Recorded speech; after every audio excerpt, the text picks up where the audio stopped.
penyakit iri hati. Sumbernya dari mana gitu ya? Ya, pelan-pelan. Quran surah kedua Al-Baqarah ayat 30 sampai dengan 36. Posisi paling kiri sebelah atas. Wa idz qala rabbuka lil malaikati inni ja'ilun fil ardi khalifah. Ada ayatnya? Baik, saya percepat sedikit. Sumber penyakit iri hati diisyaratkan oleh Quran itu setan. Cuma satu, setan. Oke. Jadi kalau ada orang-orang terkena penyakit iri hati, artinya sedang dikuasai oleh setan. Saya ulang ya. Sumber penyakit iri hati itu disebutkan, diisyaratkan oleh Quran itu berasal dari setan. Lalu baru dilekatkan pada nafsu manusia. Dari mana diketahui setan dan siapa dia? Ya, kita sudah bahas sebagiannya. Bapak Ibu sekalian, kisahnya bermula bahkan saat manusia pertama diciptakan, ditunjukkan oleh Quran penyakit ini menerpa setan dan hadir kemudian diwariskan pada manusia. Baik. Saya mulai dengan permulaan penciptaan manusia pertama dan telah kita bahas sebagiannya, jadi saya agak percepat ya. Baik. Manusia pertama diciptakan setelah diciptakan sebelumnya ada malaikat dan jin. Ya. Keterangan Quran di Quran surah ke-15 ayat 27. Allah ciptakan jin duluan, wal janna khalaqnahu min qablu min naris samum. Kami ciptakan jin sebelum manusia itu dari api yang bergejolak. Di ayat ke-28-nya Quran surah ke-15 ayat ke-28 ya, disampaikan wa id qala rabbuka lil malaikati inni khaliqun basyara. Jadi begitu selesai menciptakan jin ya, kemudian tugas yang diberikan Allah Subhanahu wa taala menciptakan makhluk baru diberi nama dengan basyar, manusia. Saya agak cepat. Selesai penciptaan ini, diperkenalkanlah kemudian manusia ini kepada kalangan jin dan malaikat akan fungsi penciptaannya. Apa maksudnya Allah menciptakan makhluk ini? Ya. Seperti Allah ciptakan malaikat punya tugas, ya. Allah ciptakan jin punya tugas, dan setiap ciptaan Allah selalu ada manfaatnya. Ya. Tidak ada yang sunyi dari manfaat. Maka di Quran surah kedua Al-Baqarah ayat ke-30 dijelaskan kemudian wa idz qala rabbuka lil malaikati inni ja'ilun fil ardi khalifah. Ketika Allah berfirman pada malaikat dan jin yang hadir pada saat itu, ya, saat perkenalan manusia pertama ini, disampaikan saya akan menjadikan makhluk ini sebagai khalifah di bumi. Jelas di sini? Pelan-pelan. Singkatnya kemudian Allah tampilkan kepada dua makhluk ini, malaikat dan jin, kelebihan manusia ini, ya. Bagaimana dengan pengetahuannya, bekal-bekal menjadi khalifahnya ketika dipresentasikan di ayat 31, gitu kan?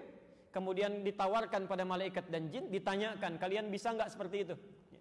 Ternyata tidak punya kemampuan, ya. Sampai malaikat mengatakan, qalu subhanaka la ilma lana illa ma 'allamtana innaka antal alimul hakim. Ya. Ya Allah, cuma Engkau, gitu kan, yang bisa memberikan pengetahuan dengan segala hikmahmu, kami tidak mampu. Ayat 33 yang diperintahkan Adam kemudian untuk menampilkan pengetahuan-pengetahuannya secara lebih luas. Saya persingkat di ayat 34. Nah, ini mulai. Ketika telah nampak kemuliaan Adam ini, pelan-pelan, padahal diciptakan dari materi yang tidak sebanding, tidak kalah hebat dengan malaikat dan jin. Ya. Malaikat diciptakan dari bahan materi yang sangat bagus, luar biasa, cahaya. Sedangkan jin tadi dari api kan ya. Makhluk ketiga diciptakan dari bahan materi yang lebih rendah dari yang pertama dan kedua tadi, ya, dari saripati tanah. Ya. Allah ingin menampakkan tidak setiap ciptaan Allah yang dianggap rendah itu bisa kecil. Barangkali nilainya tinggi, gitu ya. Nah, maka ketika seluruhnya menyadari bahwa Adam punya ilmu yang tinggi, dimintalah hormat kepada makhluk ini. Ya.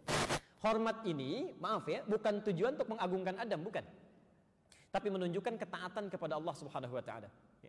Di fungsi sujud kepada Adam ketika dimintakan itu bukan untuk mengangkat Adam, bukan, tapi menunjukkan ketaatan malaikat dan jin kepada Allah ketika diperintahkan.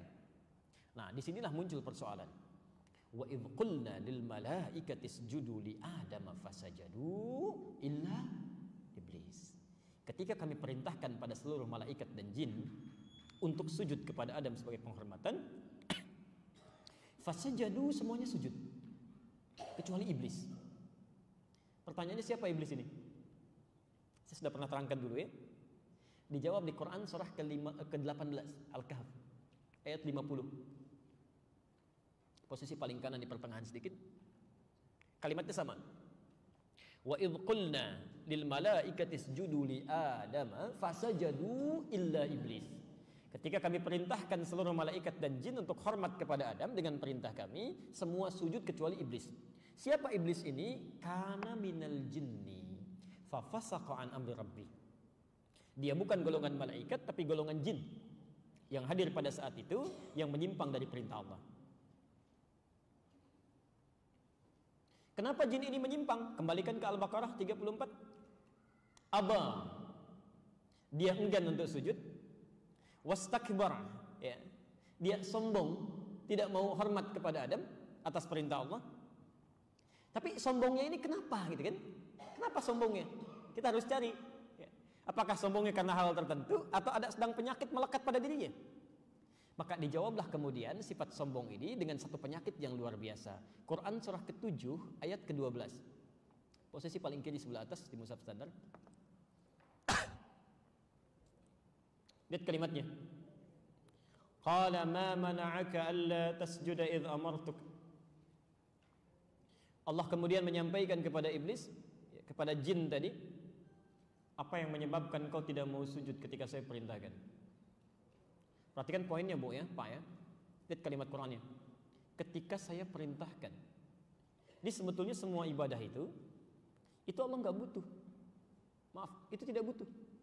Jadi kita semua tidak sujud pun tidak sholat kepada Allah semuka bumi, itu tidak akan menurunkan derajat Allah sebagai Tuhan. Allah tetap Tuhan, nggak akan berkurang kemuliaannya. Tapi semua ibadah yang diperintahkan, diminta, dikerjakan, itu hanya menunjukkan ketaatan kita saja sebagai seorang hamba. Kita yang perlu. Nah, ketika Allah tanyakan, kamu kenapa nggak mau sujud? Ya, sebetulnya Allah Maha tahu, nggak dijawab pun sudah ketahuan. Hanya untuk menerangkan nanti kepada kalangan malaikat, kepada kalangan jin yang ada pada saat itu, termasuk kita saat ini. Ini loh penyebabnya, yang menyebabkan dia bisa menyimpang dari ketentuan Allah. Jadi kalau ada orang-orang terkena penyakit ini nanti, Anda mesti waspada, Anda punya potensi menyimpang nantinya. Itu maksudnya. Ya. Maka ditanyakan kepada jin ini, kenapa? Gitu kan? Kamu tidak mau sujud kepada Adam ketika saya perintahkan. Lihat kalimatnya. Alhamdulillah. Ana khairum minhu. Khalaqtani min narin wa khalaqtahu min tin. Saya lebih hebat dibandingkan dia. Saya lebih bagus. Ya, lebih baik dibanding dia. Engkau ciptakan saya dari bahan yang lebih bagus dari dia, dari api. Sedangkan engkau ciptakan dia dari bahan saripati tanah saja. Insyaallah, pelan-pelan. Kalau dibaca sekilas, kelihatannya sifat sombong yang muncul. Tapi kalau Anda baca runtutan ayatnya dengan yang lainnya, sebetulnya sifat ini muncul bukan karena cuma sujudnya. Ya. Karena iblis ini, jin ini menginginkan dia yang dipilih menjadi seorang khalifah. Kembalikan ke ayat 30 tadi Al-Baqarah. Seolah-olah bahasanya begini, kenapa yang ditunjuk jadi khalifah dia bukan saya? Ya. Saya kan lebih hebat. Ya. Bahan saya lebih bagus, kemampuan saya lebih tinggi, gitu kan? Kenapa nggak dipilih saya? Kok dipilihnya dia? Jelas ya? Jadi saat yang bersamaan, makhluk ini menginginkan nikmat yang melekat kepada Adam itu hilang. Dia ingin ambil itu. Lebih baik bukan Adam yang mendapati, saya yang harus dapat, dan nikmat Allah yang dititipkan kepada Adam itu mesti hilang. Saat penyakit ini muncul pada dirinya, perhatikan, saya agak lambat sekarang ya. Perhatikan sini. Ibu dan bapak sekalian, dalam bahasa Arab, kalau ada sesuatu yang kotor misal, kemudian ditutup dengan yang baik-baik. Dengan pakaian misalnya, supaya tidak nampak, ditutup. Maka bahasa Arabnya disebut dengan labasa atau labisa. Labisa. Karena itu pakaian kita disebut dengan libas ini. Libas. Kenapa dinamakan dengan libas? Karena pakaian ini menutup aurat yang tidak baik untuk ditampilkan, atau aib yang tidak mau kelihatan.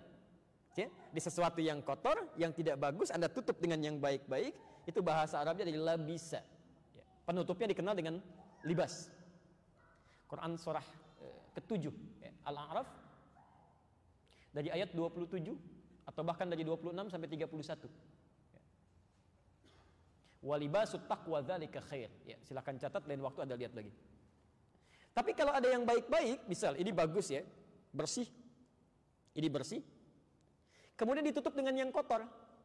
Masya Allah, sesuatu yang bersih ditutup dengan kain yang kotor ya. Maka kalimatnya ditukar. Ini agak unik dalam bahasa Arab. Dari labisa begini, lam, ba, sin. Yang baik menutup yang kotor. Tapi kalau ada yang kotor ditutup oleh yang baik ditutup oleh yang kotor-kotor, maka huruf ba-nya ini pindah ke depan.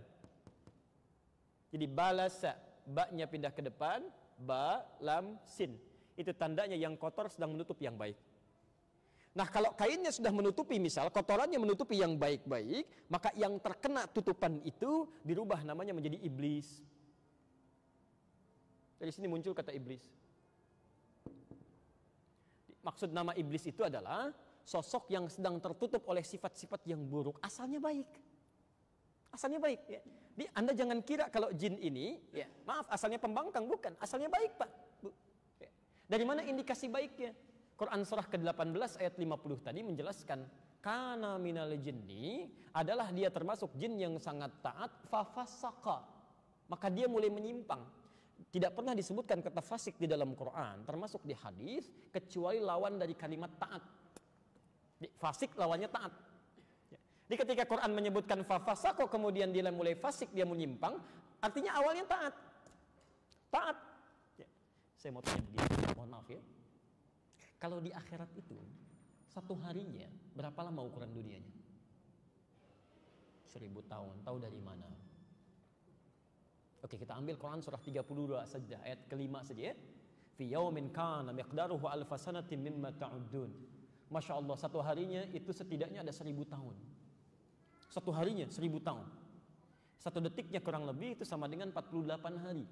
Masya Allah. Jadi kalau Anda mendapatkan kenikmatan di akhirat sedetik saja, itu nikmatnya sama dengan 48 hari. Tapi kalau ada yang masuk neraka satu detik saja, itu sama dengan 48 hari. Ya. Awas jangan main-main ya. Dulu ada orang-orang Yahudi ketika diingatkan dengan ancaman neraka, dia mengatakan, ya, perhatikan kalimatnya, nggak apa-apalah, paling-paling kalau masuk neraka cuma beberapa hari aja. Al-Baqarah ayat 80, Quran surah kedua Al-Baqarah ayat 80, posisi paling kiri sebelah atas. Wa qalu lan tamassana an-naru illa ayyaman ma'dudah. Dan mereka berkata, lan tamassana an-naru, kalau masuk neraka paling sebentar, nggak akan disentuh oleh neraka, illa ayyaman ma'dudah, paling sebentar. Kalau kalimat ma'dudah itu alifnya pendek, ma'dudah pendek bacaannya, itu artinya kalimat yang disampaikan belum bisa dipastikan. Jadi kalau balik ditanya, misal ya, nggak akan masuk neraka paling beberapa hari aja. Ditanya berapa hari? Ya paling beberapa hari lah. Dia sendiri belum bisa memastikan. Tapi dia menganggap ringan gitu ya. Paling beberapa hari, dari situ diangkat ke surga lagi. Masya Allah. Ada bahkan sebagian mereka memastikan, paling 1 hari, 2 hari, 3 hari. Ali Imran, Quran surah ke-3 ayat 24, posisi paling kanan sebelah atas.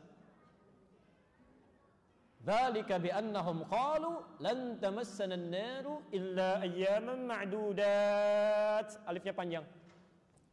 Perhatikan dua kalimat yang sama, yang satu alifnya tidak ada, pendek, ma'dudah, yang satu panjang, ma'dudat. Masya Allah. Paling-paling cuma 1, 2, 3 hari aja, lebih pasti kata mereka. Awas, saya kasih ilmu sebentar ya, pelan-pelan. Bapak Ibu sekalian, memang ada keterangan di Quran dan di hadis, ada orang-orang yang tidak kekal di neraka. Ada. Jadi di Quran sendiri kalimat neraka itu dibagi dua, ada yang kekal sifatnya khalidina fiha, ada yang tidak. Termasuk keterangan Nabi, ini tambahan aja ya, mohon izin, tambahan Al-Bukhari, hadis riwayat Al-Bukhari, Sahih Al-Bukhari, bab 15, bab ke-15, hadis nomor 22. Ya. Kalau Anda punya kitab aslinya, itu ada 4 jilid yang pakai tahqiq, halaman 31, bab ke-15, kemudian hadis nomor 22, posisi sebelah kiri di pertengahan dari Abu Sa'id Al-Khudri. Dari Abu Sa'id Al-Khudri. Judul babnya Tafadhulu Ahlil Iman fil A'mal. Ya. Tafadhulu Ahlil Iman fil A'mal. Bab tentang berlomba-lomba mendapatkan kemuliaan, ya, bagi ahli iman dalam beramal saleh. Di hadis itu kalimat Nabi yang pertama disampaikan adalah yadkhulu ahlul jannatil jannata. Ahli surga pasti akan masuk ke surga. Wa yadkhulu ahlun narin nara, dan ahli neraka pasti